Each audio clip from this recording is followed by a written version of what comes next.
It's time for AggroChat, the official podcast of the Tales of the Aggronaut blog and stalwart gaming community, where we talk about stuff and things, and the stuff about the things, and sometimes gaming. I'm Belghast, and let's start the show. Hey folks, it's that time again. Time for another episode of AggroChat. This is episode 418.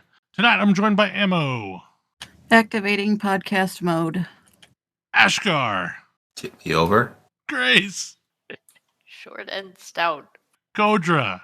I'm a teapot. Tam. Assuming direct control. Thalen.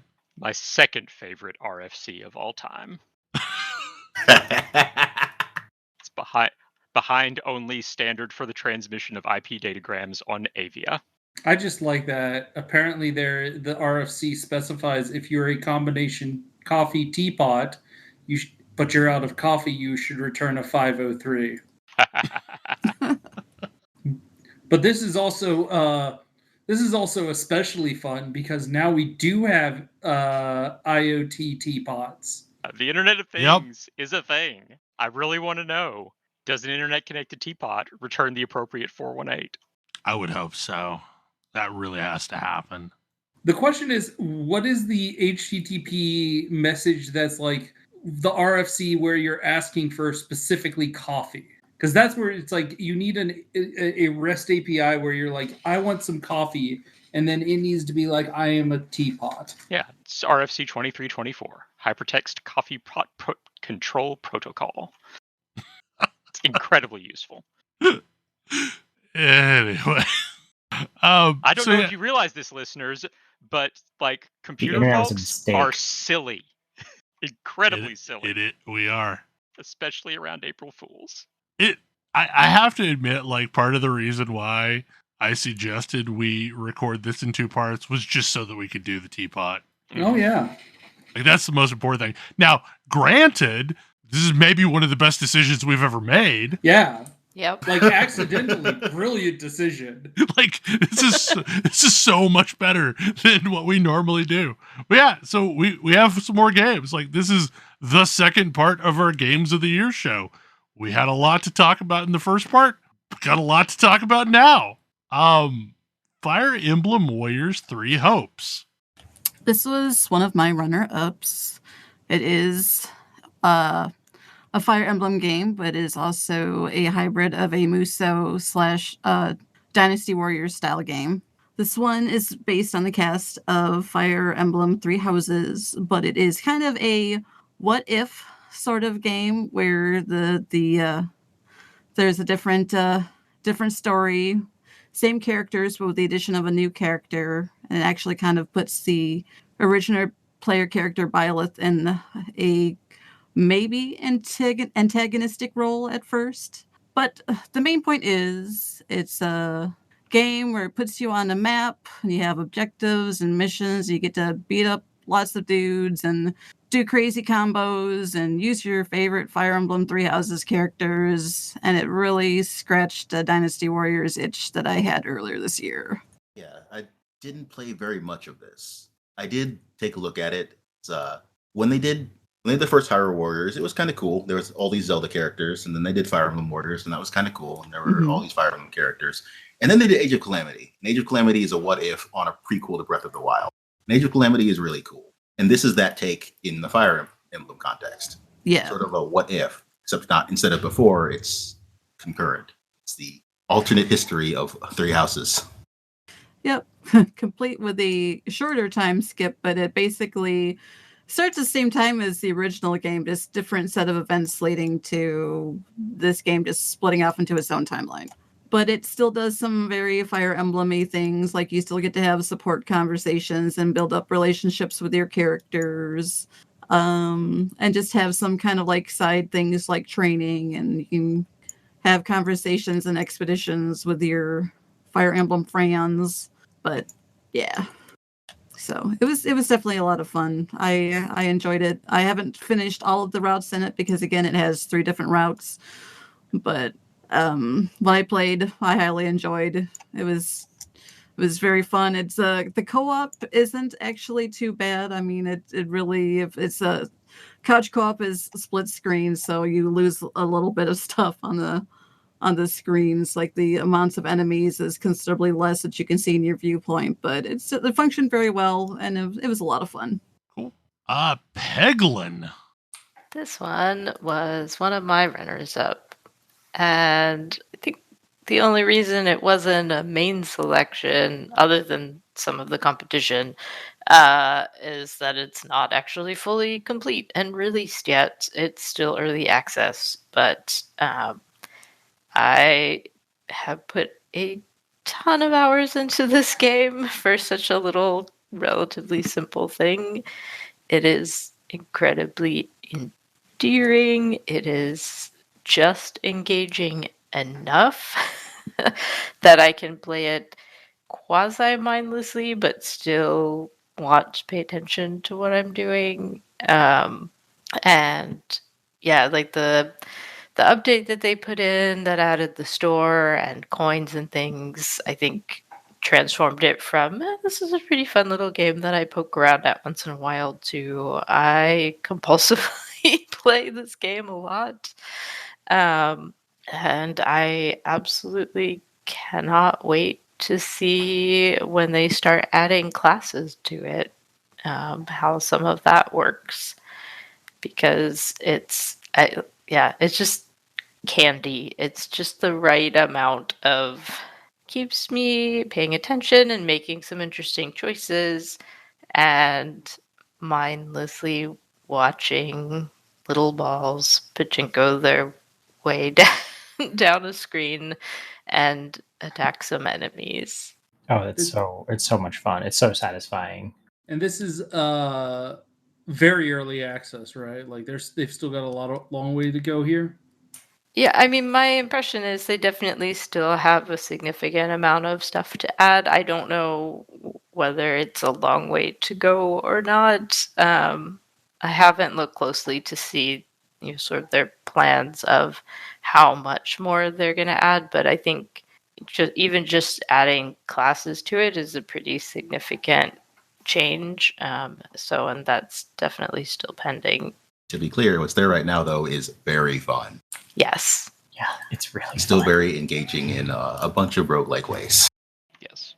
Well, they just did a major update that we talked about, I don't know, a couple weeks ago, I think. Yep. Yeah. It made a big difference in just how fun it is and how engaging it is. How many times I want to replay it in a row before I get bored or frustrated with it. And I enjoy that it has a ramping difficulty spinner, but that I can also turn that off and do whatever I want with it. Because sometimes I want to beat my face against trying to upgrade my Crucible level, and sometimes I just want to clear the game easily and have fun doing it. That's probably my favorite part of it. I like that however I feel like playing it, it's like, okay, cool. Yeah. No judgment, just like, okay, you do you. You do have to have a very high tolerance for ball and orb related puns. That's the only downside. I'd be disappointed if that weren't the case. Honestly, there are so many. There's so many, and some of them are so good. Like, I'm not even mad. Like, we're a group of widely varying tolerance for puns, so...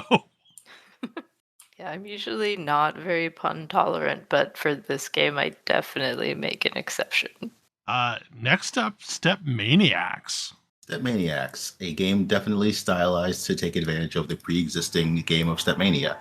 Anyway, Step Maniacs is an arcade game, and mostly represents me fulfilling a thing I've wanted to do for a very long time, and have a DDR set up in my house. Step Maniacs, however, is not related to DDR. It's made by the guy who did In the Groove back in the day, in the early 2000s, before he got sued by Konami. Whoops. And this is the lawsuit resistant version.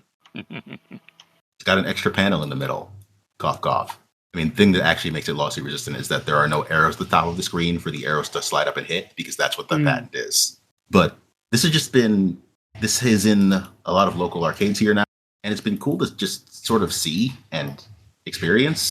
I forgot how much I liked doing this, and so the massive amount of support that this game has received this year put it on my list as an honorable mention. Is it getting like actively new tracks, or like what's the type all of the support time? it's And it getting? got a UI update not too long ago. But yeah, it's getting new tracks almost every month. Okay, so this next one we were trying to figure out if we talked about last year, and I verified we did not, in fact, talk about it on the Games of the Year show last year. So, Unsighted.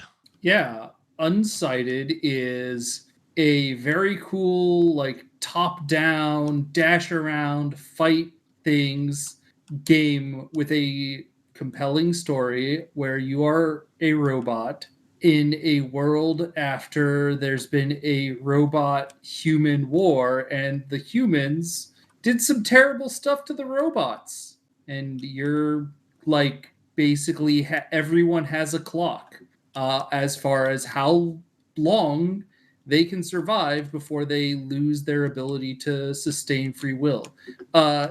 You can, and if you're doing it for the first time and don't want to feel incredible amounts of anxiety, turn off the clocks that everyone has. If you don't turn this off, like literally there is a kill clock on every single NPC in the game. And the gate time passes at a specific rate. If you die, more time passes. You have the ability to give certain NPCs more time. But no, it's very fun. Kind of Zelda-like with that good dash mechanics and some interesting like traversal things going on. There's definitely a lot of like sequence breaks that are available to you, and like speed running it is definitely something that's an interesting option. I know that there are achievements for like getting out of the tutorial dungeon without beating the boss at the end of it. I didn't get super far into it. I know, Tim, you beat the game, right? Yes, I did finish it, and it's great. I largely, so having played it all the way through, I largely think that the clocks, the fact that you can turn the clocks off, and 100% absolutely should, is good, because I think that that's one of those. I definitely think it's one of those mechanics that could break this game, and the fact that they thought maybe not is a huge leg up for it, because it's great, and like the clocks don't really add anything. If you want that, like if you want the dourness of the experience, it's definitely a way to bring that home. Like, if that's the experience you want to have, with like it's an intense experience. If you want an intense experience, you can have that. It was too intense for me. It kind of sounds like someone was just really into Logan's Run. Yeah. Yeah. And I mean, like, that's a compelling narrative. Like, that is a narrative bit with systems behind it. I really kind of find it fascinating. I did play for a little bit, and then I was like, no, like, this is releasing in the middle of COVID. I don't need this in my life. And the thing that I really like about it, I mean, I've commented on the show before that it kind of takes a lot for me to enjoy a post-apoc game, because I mostly find the like everything is terrible porn of post-apoc games to be kind of wearing. So it really just has to be stellar to get my attention if it's like a blatantly post-apoc game. And this one is, when you can actually fulfill my power fantasy and be able to go help everybody who needs it. It feels really good. Like, it's got a ton of little charming characters, and it because it is cheerful, because it has like a broad emotional palette, when it hits really well. Like, when it makes a statement, and when there's like a tough, when there's like a emotional twist in the game, it resonates because it feels earned, and I really loved that about it. especially for a game that's, a top-down, like only a couple of steps removed from Diablo. Yeah. The isometric action game, the isometric action RPG is definitely not a genre I go to for compelling storytelling. So it's neat to see a game that actually does. I was also impressed with like just how much the game knows that there are like, even if you are sequence breaking, which I did in my playthrough, what came behind the sequence break was like, okay, you're going to try and do some harder stuff. Cool. Now here's some harder difficulty for you to experience, but also there's some interesting story rewards here. Like you're going to get a beat that you might not have otherwise.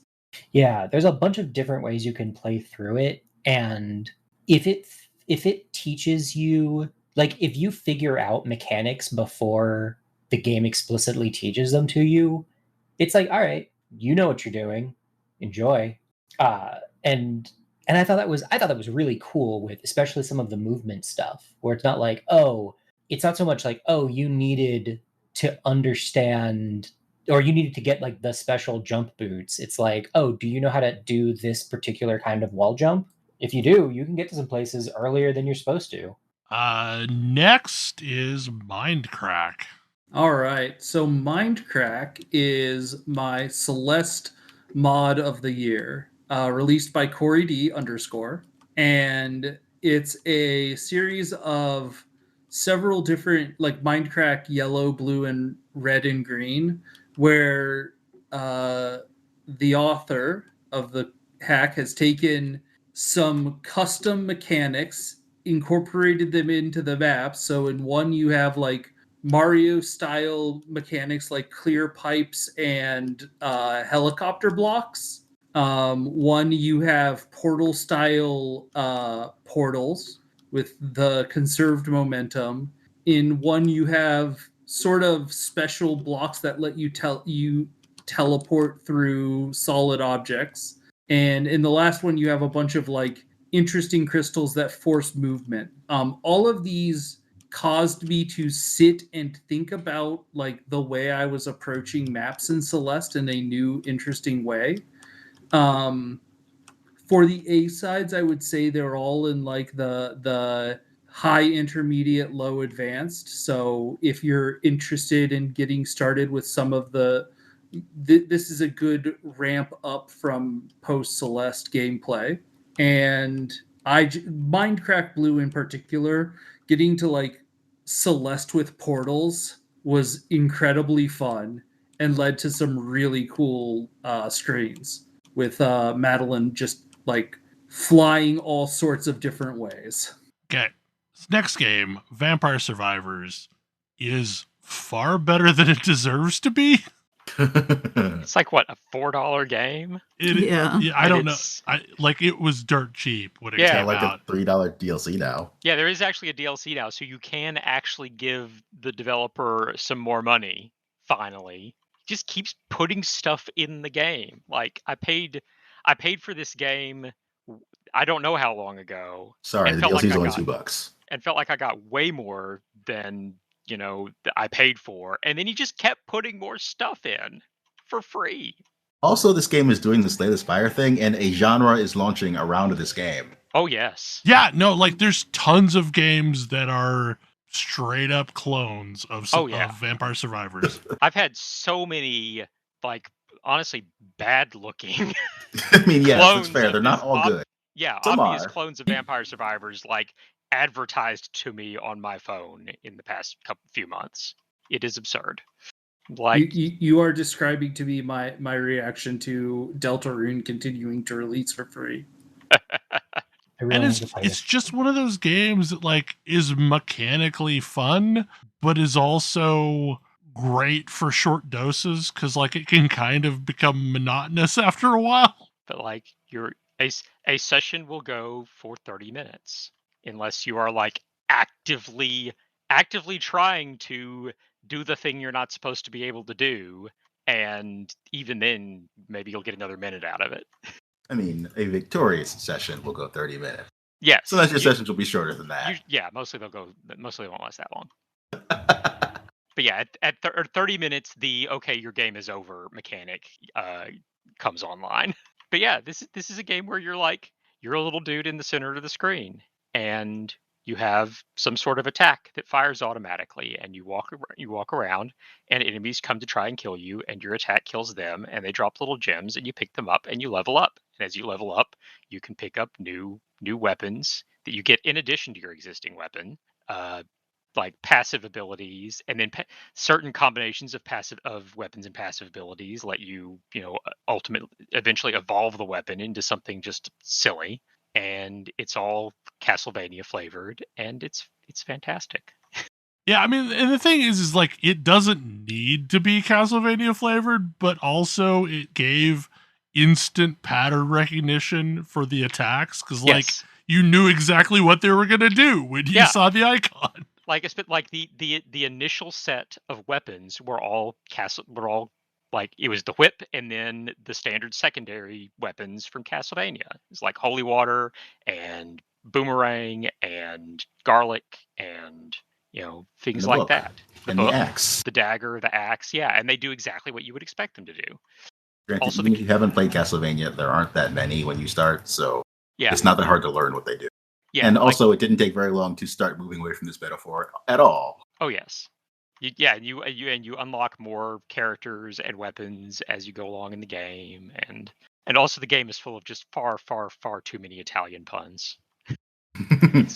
it's over the top, and it's really great on like the Steam Deck or any kind of console-ish type platform.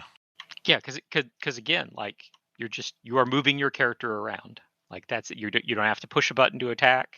You don't have to like do anything except move your character around.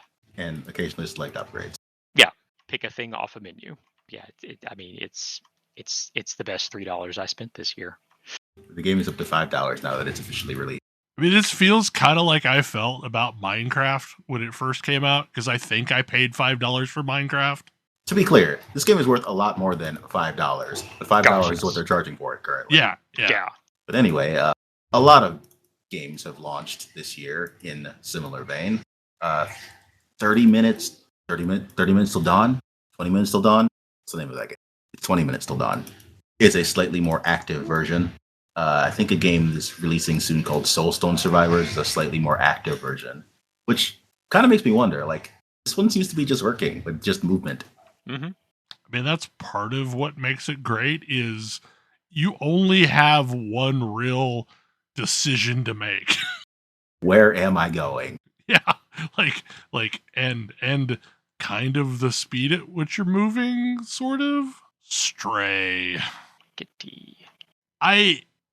I put this as an honorable mention, and I know we had it as a main pick. But like, I thought this was a great world. I just reached a point where I couldn't play it anymore. I was very sad every time the kitty friend laid down. Yeah, I really wanted to love this game, and I did really love large parts of this game, but like you, Belle, I reached a point where I just no longer had the heart to watch my kitty fall. Yeah, I mean, and it wasn't like a graphic thing, but it was so sad.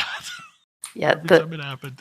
The kitty is so perfect, so good.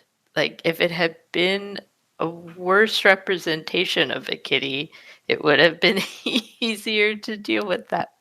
But the kitty in this game is such a perfectly rendered, animated, just everything about it is so good that I got way too attached to it. Yeah, like behaves just like my real life cats.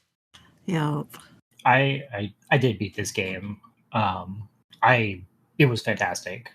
I do think that it's one of those things where the parts that Belle and Grace are describing are so unnecessary.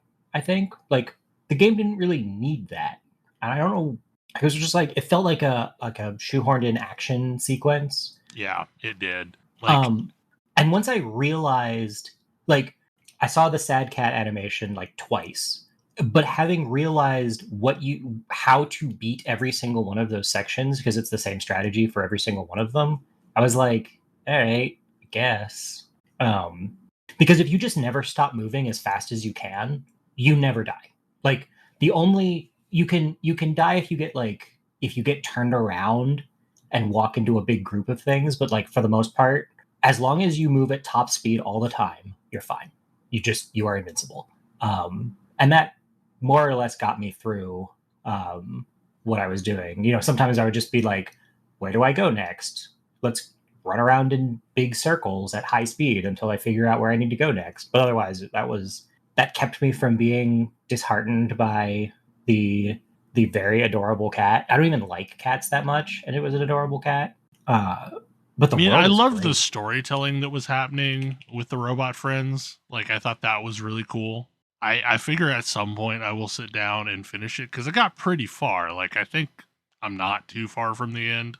It just It's not a very long it game. finally got to me, and no, I can't make the kitty sad anymore.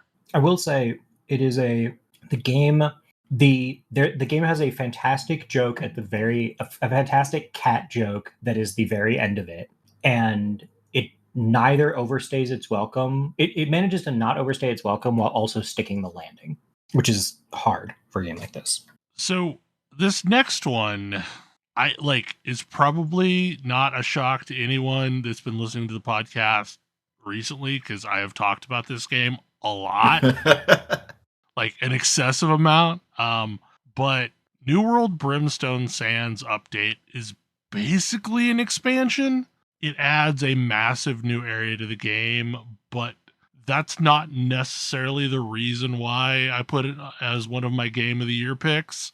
Like, the last year has been an interesting story for New World, because it did not launch in a great state. That's an understatement. It had a lot of really bad systems. And this year, 2022, the New World team has put in the work and slowly, bit by bit, improved all of those systems. So that now, the game is not perfect. It's still got some problems, but it is in so much better state than it was before. Which prompted us some of us to roll brand new characters and give the game another shot. And I played so much New World this year. I missed this one because it was the worst timing for me. Yeah, it But was I'm sad really that bad timing. I missed it. Yeah, I'm very glad that I re-rolled and got to experience this, because there were some things about the timing the first time around that weren't as great for me, and this one I got to experience and actually get to the level cap, and didn't do that much there, but just the game is so playable. I just want to be in the world and wander around and chop down trees and break rocks, and there's also other things that I can do, and this time I got to do a little bit more stuff with friends, which is great. Yeah, it is worth spending time in. Yeah. And really what Brimstone Sands brings to the game is it eases a lot of the frustration of the stupid expertise system. Because when you're out in Brimstone Sands, you're regularly getting expertise bumps just from doing quests and stuff. So it is kind of a shortcut to the whole gearing leveling process, which was cool. A lot of the quests basically give you one of every kind of in-game weapon. So it is a much better state than it was previously, where you're doing dumb things to get incremental increases to your gear. I didn't even actually make it to the new areas before I wandered away, but there were still some other mechanics that helped me get some bumps, and also I didn't feel like I needed them for what I was doing at the time. But the other great thing, the huge quality of life thing, was some of the changes to crafting. Because Yes. really, like, that's why I was playing, is to chop down trees and make stuff out of them. And the fact, some of the changes to the way that the resources worked and not needing all of the multiple levels of catalyst items, and it just made the crafting, which was already pretty fun, although the leveling of it was sort of dumb, made it even more fun. Yep. It is far from a perfect game, but like if you've never checked it out, then you should at least some point check it out. Because they release pretty regular updates for it. Pokemon Legends Arceus. Hey, thanks to this game, we actually know how to say that now. I know. Anyway, this was the pseudo open world Pokemon game that released near the start of the year, back in February, something like that. Sounds right. And I had a lot of fun with this one. Did not get as far as I would have wanted to, thanks to extremely unfortunate timing. But there were a lot of things in this that made me extremely hopeful about Pokemon in general, some of which did actually get borne out in Scarlet and Violet. Some didn't, Yes. That was my but still really cool. that was my big takeaway from the whole thing was, oh hey, this is a different Pokemon game while still retaining all of the feel of Pokemon games, but Yes. it feels modern. It feels noticeably different from Pokemon Red, which has been a thing Yes. that Pokemon games kind of haven't for a long time. It's kind of true. But yeah, like some slight changes to the battle system, some very significant changes to progression, quite frankly. And the world feels kind of dangerous, which is Mhm. an interesting approach for Pokemon games. Alpha Pokemon are scary. Yeah, I picked this up just recently to finally give it a try. In part because it's a game that I can play when my son is awake and like is watching me play, which some games I can't. And yeah, it's real fun, and he's enjoyed watching me play it. So, and Alpha Pokemon are very scary. I guess I should really give this game a shot because, like, I've never really loved the traditional Pokemon game formula. You might like this one. Yeah, Also, you can catch Pokemon without having to battle them first, which is nice. Cool. just bonk them in the head with a Pokeball, as long as Doesn't they didn't always see you work, but- first. Yeah. If you, yeah, you can be the thing hiding in the tall grass. So this next game is really great, but Tunic. Oh yeah. Tunic, it makes me feel like, puts me in the mind of a very specific moment where I have gotten a game in a language that I do not speak, and I am trying to piece together how to play it based on a very broken manual. Mm-hmm. Like, the manual is in game, you will get pieces of that manual as you go. And the manual is very, very 8-bit Nintendo manual. Very 8-bit Nintendo manual, and it is mostly written in this other language that you can decipher. You can over the course of the game try and figure out how this language works. I didn't really. Like, I want to go back and try and do it again, where I actually sit down and try and figure out what all of the symbols mean. I know kind of the basic structure of it at this point. But then there's also, this is a pre-owned game, which is also hilarious to me. So there are notes in the manual from the previous owner, but also there are certain words in English, very akin to certain old RPGs where it's like they have all of the Japanese characters, but then certain keywords are written in English. Yep. And you are playing as the most adorable little fox creature, dressed in green with a sword and a shield. Yeah, it's little Fox Link. It's a little fox link. Little Fox Link Soul. Yeah, little fox link souls. There's a soulsian element to it. You can dodge roll. You have bonfires you resurrect at. Yeah, there's that too. It's like, it's not an easy game. It's That not was- an easy game. That was the thing that kind of kept it from making my list, was that for as beautiful and fun to wander around and all of the interesting puzzle parts, the number of times where I got just accidentally murdered while I was trying to figure out a puzzle eventually got me to turn it off. And I otherwise loved it. Like, I really want the more casual mode version of this. Mm-hmm. Cough, cough. Games need difficulty settings. Cough, cough. Anyway, Yeah. But also, like, it's so pretty, and I love coming up. I love, like, it put me in mind of old adventure games where you were piecing together things and trying to figure out how to get to the next area or combine the stuff in some crazy way. Yeah, like here's this thing I can interact with. What does it do? Okay, how does that help me? And like, I actually did Use screw on broken machine. decipher most of the language. But like, and honestly, it has been so long since I deciphered some coded language in a video game, because mostly that was the purview of adventure games. I mean, I think the last time we deciphered things like that was Secret World. I mean, like this. Yeah, this is more than Secret World was. Like, Secret World, we never had a new language to try and understand. It's true. Secret World is mostly languages that you may not know, but exist already somewhere on the earth. Yeah. Like I was going to say, this is probably more La Mulana, right? That's an interesting comparison.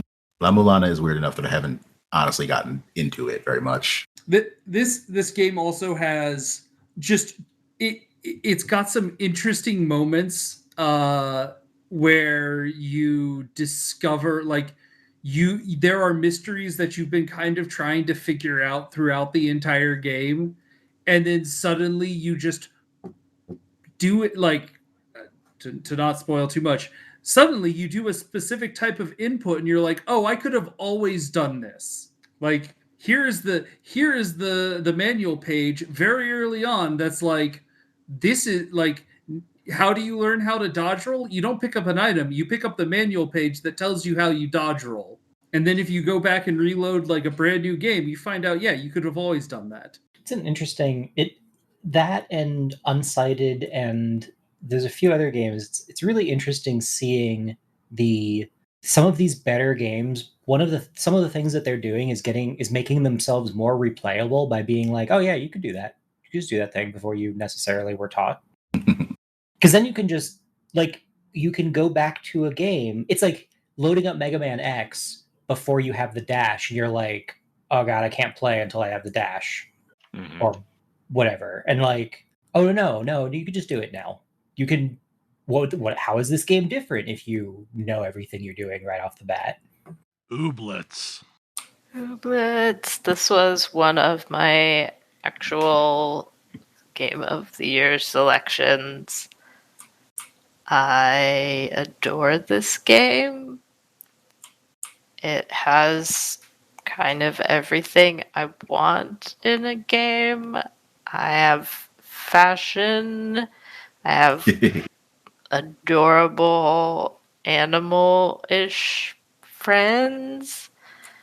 I have some form of farming and/or crafting, and an adorable soundtrack, and dance battles, because who doesn't want to solve literally all of their problems with dance battles?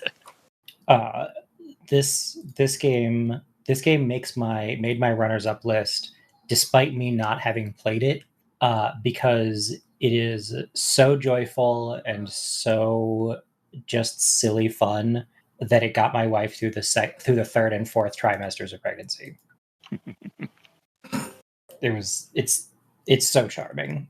It is an incredibly adorable game. I mean, there isn't much more than that I can say about it. There's not much more I can say I haven't already said. I appreciate that they're still adding little content, and there are holidays in the game now with additional outfits and things you can get. I played this game a bunch before it was actually released, so it was still early access and incomplete, and so it was really fun this year to actually get to see the full story of it which, wasn't the most unexpected story, but it was still really fun.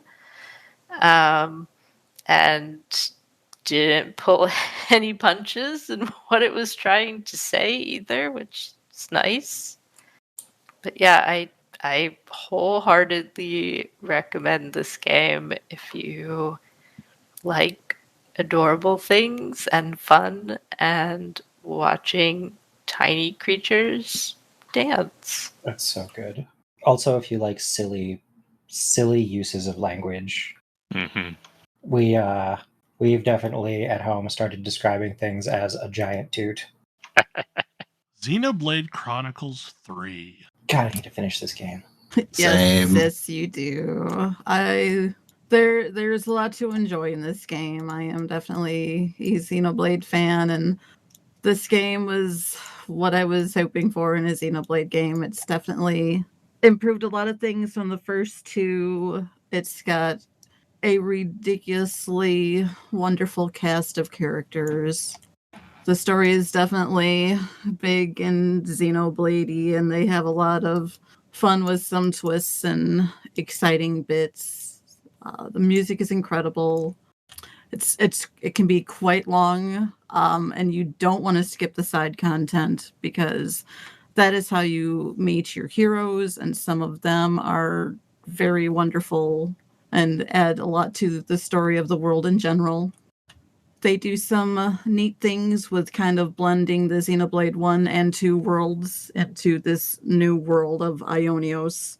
Some clever mixes of worlds and in some cases music. And there's a few references here and there, but they don't rely on it. So you don't have to have played either of the first two games to enjoy this one. So that makes it nice because I know at least I've had at least one friend who had never played either of the other two, and she very thoroughly enjoyed this one without any knowledge of the other games, really. But it's very much, if you have played it, there'll be some parts, or have played the other ones, there are a few parts where it's like, if you know, you'll know, kind of winks and nods and stuff there. And I don't want to say too much because there are definitely some spoilers and exciting things that will happen. But yeah, it's just quite an experience to play through. There's a lot going on. There's a lot that they're trying to say. They just wanted to tell a good story, and I think for the most part they definitely succeeded in that. I think that a really good, like, one of the things that characterize like really good JRPGs for me are, and one of the reasons that I play them is that when they're really good, it's like layers of an onion. You're like, okay, I understand a little bit more, and because I understand a little bit more, here's this whole new context for everything, and they just keep going down and down with increasingly more impressive reveals until you get to the end, and it's just like, what, I can no longer predict where this is going. And man, it feels good when they pull that off, and it all clicks together in a way that makes sense. Mm-hmm.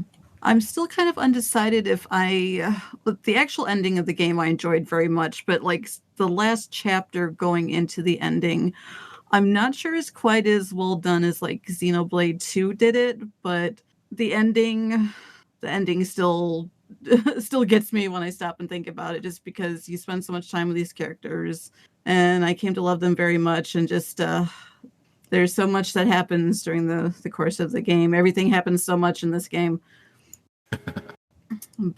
And I mean, it's certainly not without its flaws, and there are some bits that I wish could have been done a little better, but just there are definitely some story beats that were really, really good. There was some stuff that was going on IRL during early chapter 5 that really kind of struck a few notes a little harder with me than they might have, except for what was going on at the time. So just yeah, it was definitely a very enjoyable game. I was very excited for it, and I was not disappointed at all. And oh my gosh, I cannot wait for the story DLC. Holy crap, I'm dying waiting for it.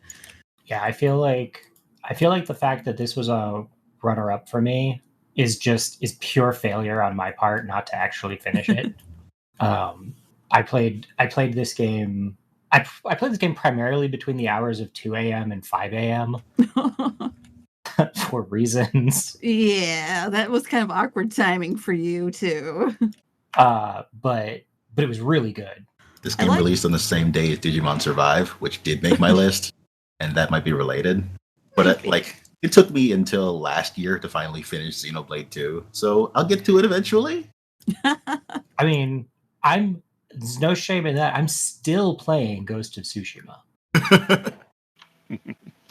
Yeah, Xenoblade 3 it's pretty nice. You can play it in fairly short bursts, or you can play it in long bursts. There's only a few times in the story where you need to set aside a good chunk of time, like an hour for the end of chapter 5 into chapter 6. You do not really want to stop. You want to keep going, and there's a lot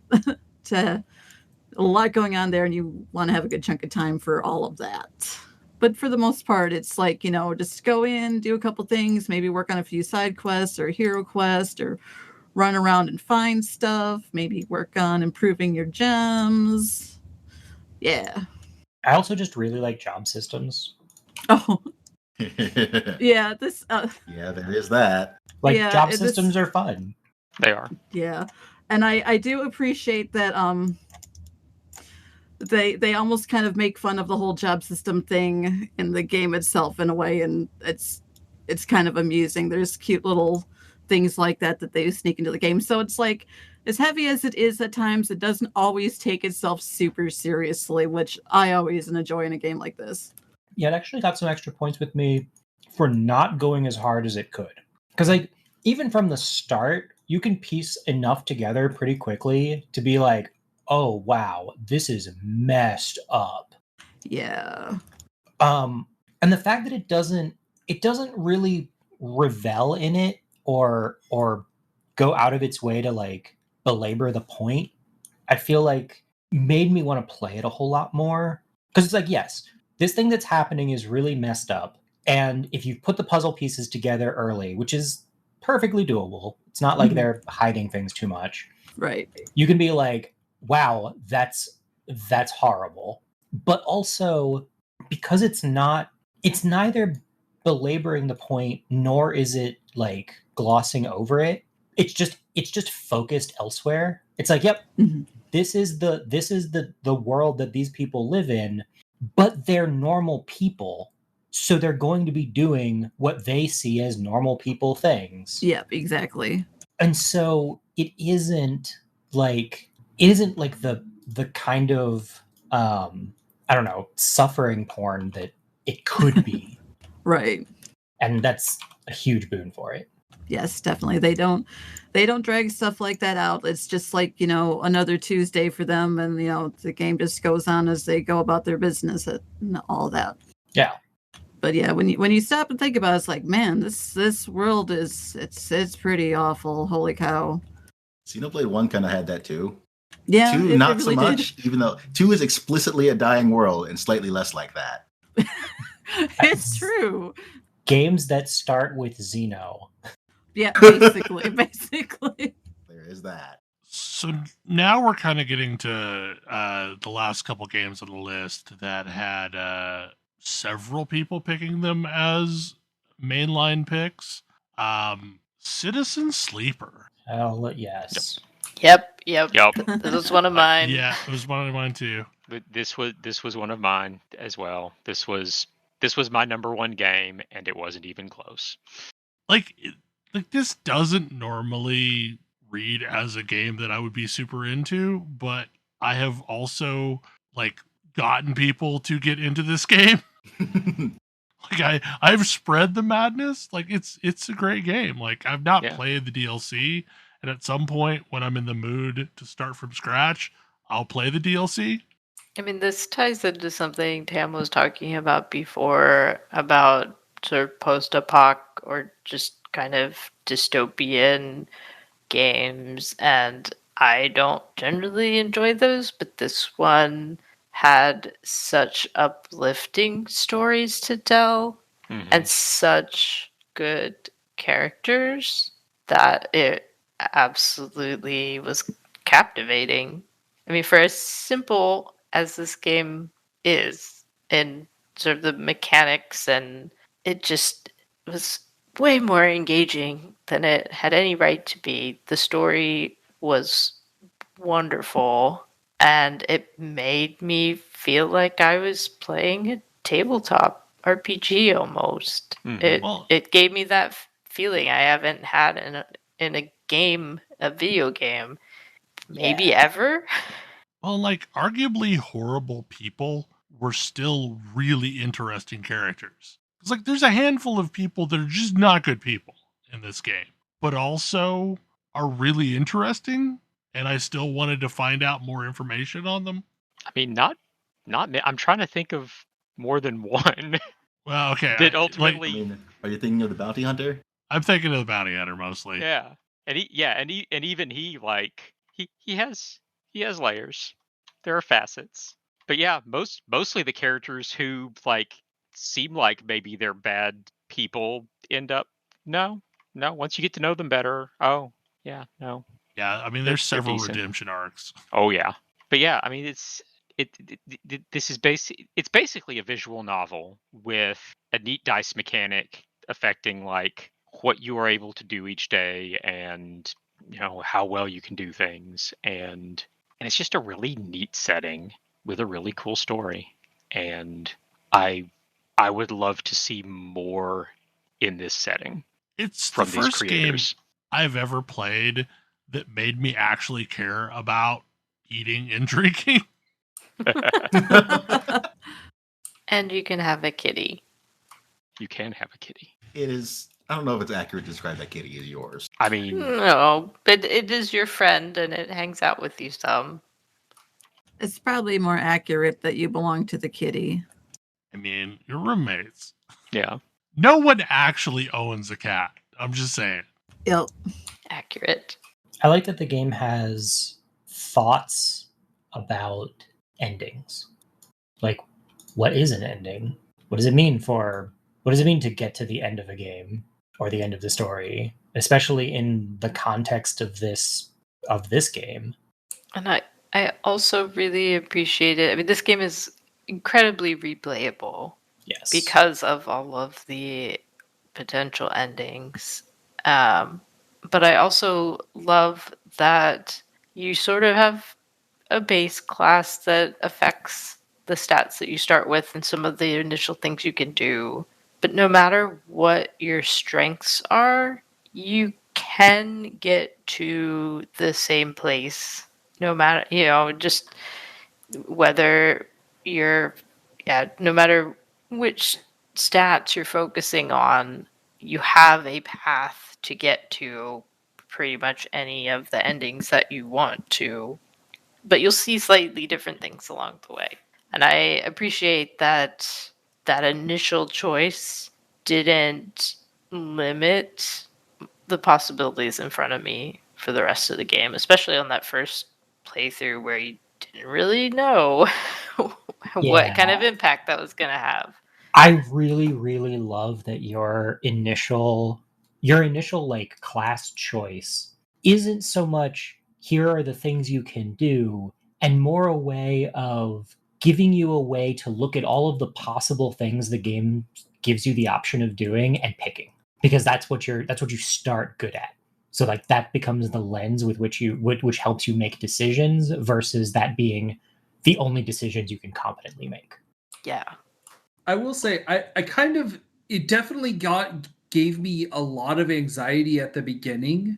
But this game is like, you're right, it's a visual novel, but it tricks you into thinking it's a survival sim for like the first couple of days. It's like, all right, here's a bunch of clocks. Bad stuff happens when they run out. It's like, how bad? You don't know. Might be really bad. Sounds like there's a bounty hunter coming to get you and take you out. Like that sure seems like a clock that you lose if it ends. And then it ends and a guy comes and is like, all right, now I'm going to shake you down a little bit. It's like, oh, I guess that wasn't that bad. And eventually you get to the point where, okay, actually some of these failures aren't devastating. But the game doesn't feel like the game it is for the first like 3 days. But like to some extent, that adds to the narrative because this is a Yes. game about you showing up on this station and trying to figure out how to live or carve out a life. And eventually, like, you figure out, oh, I can, I can stay fed and energized by doing these things. I've made friends with the lady who owns the bar, and now food is not a problem. Yeah, just wash some dishes. I live in a greenhouse. Yeah, that was eventually my answer. It still cracks me up that when I did my initial playthrough, I totally missed the hacking mechanic and never did any of it. Like I somehow just glossed over that tutorial and never did any. So many game systems. I just I'd never have did get any it. of that. Like, and it was still a playable game and I still enjoyed it. We did a show on this. You can hear how funny that was. I know, like and then I played it again and it was a totally different game experience. Yeah, it would be. Like that's an especially great part of it, is that even if you miss entire mechanics, it's still fine. I mean, it mostly just caused me to not really get to experience a couple characters. I mean, there were important characters to me later, like once I knew that was a thing that existed, but there's so many exit conditions. Like there really are. Like this game has a lot of endings. It has a lot of things that could be endings if you want them to be. And it has the ending I picked. And yes, it also has the I'd rather not leave ending, which is not an ending so much as a state of being. It's true. But I also want to note that my the bug that caused me to not really have a chance to interact with a couple of major characters got fixed. I was really sad. There's a fix to the issue that I ran into where if you hit the wrong combination of things, like if you do things too quickly and finish multiple paths at the same time, you miss opportunities to talk to people. Mm. And that blocks you from progressing with them. But yeah, fixed now. Yeah, this was an excellent narrative experience. It's so good. The character design was really neat too. I like the general art aesthetic for the whole thing too. Yeah, it's a very appealing art style. Horizon Forbidden West. This was also one of mine. I don't know how much more to say about this game. It's the sequel to the most interesting new IP that's been released in like, I don't know, better part of a decade. Yeah. And I think the best thing that this game does is expand the world, introduce a lot of new, story elements, but also some significant mechanical elements. Gliding really matters. And is fun. Yes. And it takes a lot of the mechanics from the original game and just polishes them. And it adds some new ones that are super fun. It adds a bunch of interesting story. I still vastly prefer the original game, but that doesn't mean that this game is not also awesome. This one, so the big improvement over the original for me is that I fully care about half of the game. Because I loved the original, but I sure did not care about anything other than what was going on in the past. And this game did a really, really good job of making me care about the existing current world, and I really liked that. Like it still had all of the same cool here are things that happened in the past moments, which honestly I would have thought surprising. I'm surprised that it managed, because I figured we told all of those stories. I mean, maybe we may or may not be better off knowing what happened to Ted Fairhope, but Oh yeah. Oh gosh, yeah. Oof. I don't share your opinion exactly about the original game. I definitely agree that I cared more about the mystery of the past than about the current characters, but I also cared about the current characters in the original. And this game gives me way more opportunity to interact with them, have adorable conversations with them. Oh yeah, some of the buddy conversations were really really great.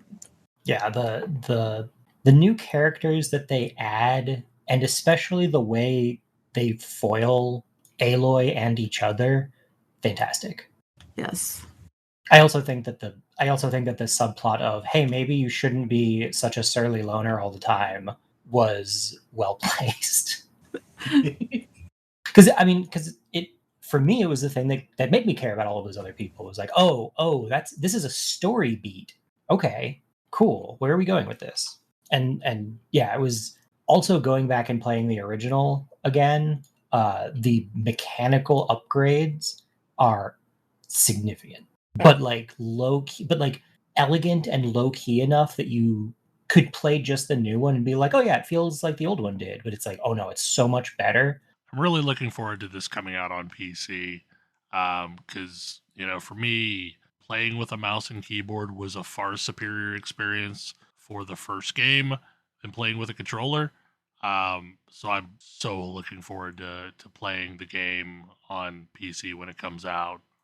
Yeah, ditto for me. Although the upgrades in this game made it much, I think, smoother for me to play on the PS5 than the previous game. But I am definitely looking forward to the PC version. I'm looking forward to the DLC. I think it'll be a while before I will say that I've had too much of this world and the people in it. Seriously, I am I'm more excited about more of this world than I was after the first one, which is a high bar. I am kind of sad that they're going to be doing VR only games. I would rather that just be like a thing that they add on to a game rather than it's an exclusive VR experience. But I was disappointed to see that, but I don't know. Hopefully, somebody's gonna record their playthrough so that I can catch any story beats that I miss. Mhm. I'm torn between agreeing that I don't want to have to put on a VR headset to get the story beats, and being glad that if we're going to make games for VR, we're at least leaning into the fact that it's a different medium. But yeah, like if you have not played Horizon games, like get on it. Like legitimately, they're some of the most interesting things going on in the world of new IP in video games right now. Like bar none. Like it's as significant as Assassin's Creed was back in the day. Plus, aesthetically amazing. and that, my friends, is our Games of the Year show, I guess. It was a good year for games. Good Yeah, year for games. games. It was Absolutely. like I really found it interesting how vastly different the games were that we played or the games that we highlighted. Because this is by far our largest list. We played a lot of different games among us this year. Yeah, there was like there were probably more games that didn't have any overlap than there were games that had overlap. There was still a clear top few that had quite a lot of overlap. I was gonna say from our group, Citizen Sleeper and Horizon Zero Dawn definitely got a lot of play. Like they weren't on my list, but I also played a little bit of them. I played a lot of Citizen Sleeper and really enjoyed it. But Well, and in the last show, like there was a lot of people that had put Path of Exile on their list. Yep, and Path of Exile. So, but like usually there's more of those overlap titles. Yeah.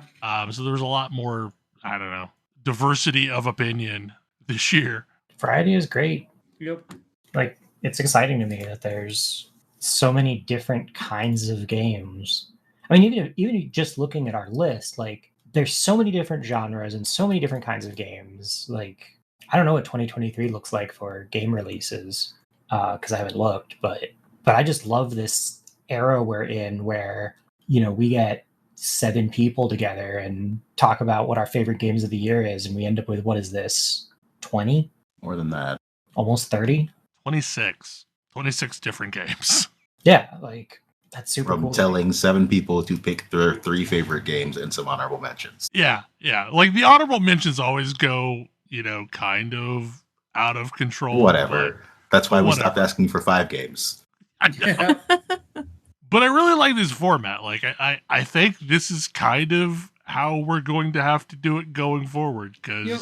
Probably a good idea. like and Yes, if it goes longer than this, then we'll just do 3 shows.